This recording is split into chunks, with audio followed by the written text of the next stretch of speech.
My boyfriend eats tuna by candlelight. He eats tuna fish sandwiches in the bathroom by candlelight and calls it a vibe. I didn't find out about this until today, just now, when he got up and said he was going to make some tuna fish sandwiches for his bath and asked if I wanted to make some and join him. Apparently, this is a regular occurrence, and he's been doing it for years, whenever he would take a bath or smoke a dab pen in the restroom before he moved out of his mom's. I'm not, upset. I guess I'm just posting here because it felt like a confession enough. I told him that if my food touches bathroom air or surfaces, I'd lose my shit, and we laughed about it, so it's not a deal breaker, but God, is it weird.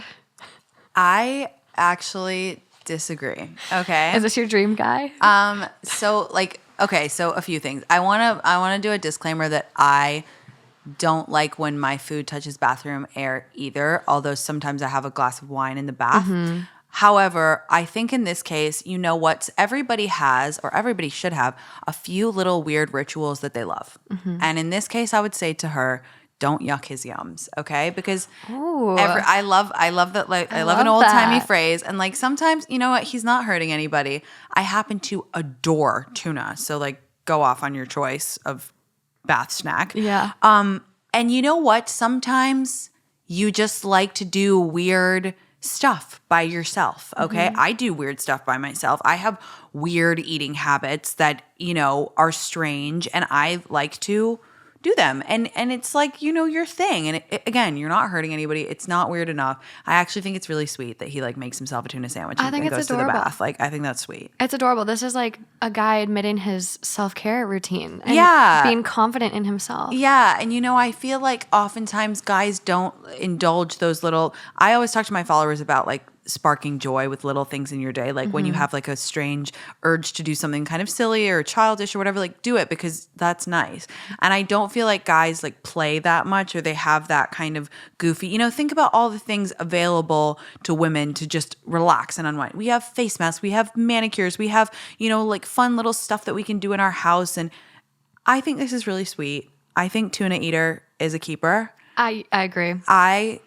I love him, and I think it would be nice if you joined him in the bath once in a while, because it's his thing. Try. But once in a while, I would get some really good tuna and join him, and just say, you know what? I think it's nice that you do this. I think it's great. I want to try it's it. really sweet. Yeah. Maybe not tuna. I'll go the rotisserie chicken route. Yeah. See. Okay, that's a perfect example. That's all I eat. If you don't follow me, I'm obsessed with rotisserie chicken. I like to eat a rotisserie chicken standing up straight from the bag with a fork in my kitchen, always wearing a bathrobe. Okay. And some people might think that that's lame or gross or whatever, but I love it. Mm-hmm. Also, sometimes I like to eat one in the car, in the parking lot. Okay. And that I think is on the same level as bathroom tuna. And you know what? It makes me happy. I love getting I call it a chicken purse because it comes in a little bag from the store. Oh my God, that's amazing. And it makes me really, really happy. It, to me, tastes better in the car. And all food tastes better in the car. Amen. You know what? He's a keeper. He's a sweet man, this tuna I love bath. It. Yeah. I'm probably about to gross some people out with this one, but I think mine is, have you ever had Nesquik, the chocolate powder? Yeah. So I don't know why or how this started, but when I was younger, my mom would always make toast with a side of Nesquik milk. Yeah. And you take the toast and dip it in the chocolate milk. Have you tried it? No, but I do lots of weird things like that. But I'm sure it's delicious. It's amazing. Toast and chocolatey yummy. It's good. Unreal. And then Wendy's chicken nuggets and a Frosty. Oh. Chicken nugget or fries in the Frosty. I do a fry in the Frosty for sure. Yeah. It's good. I do literally, you know what? When you're at home alone, you just create some weird stuff and you just...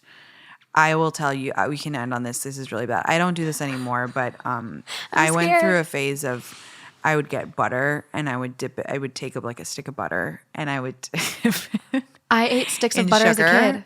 And then dip it in cocoa powder. It is the best thing, you guys. How big are your bites? Asking for a friend. Well, they were big. I was unhinged. I was in high school. I had, I don't know what was wrong with me, but I would be when there wasn't anything sweet, I was time to hit the butter stick. Anyway. I kind of want to try it now. It sounds kind of good. It's kind of good. Don't yuck people's yums when it comes to food because everybody has their own thing. That is the best saying. I want it printed on one of your merch shirts. Go for it.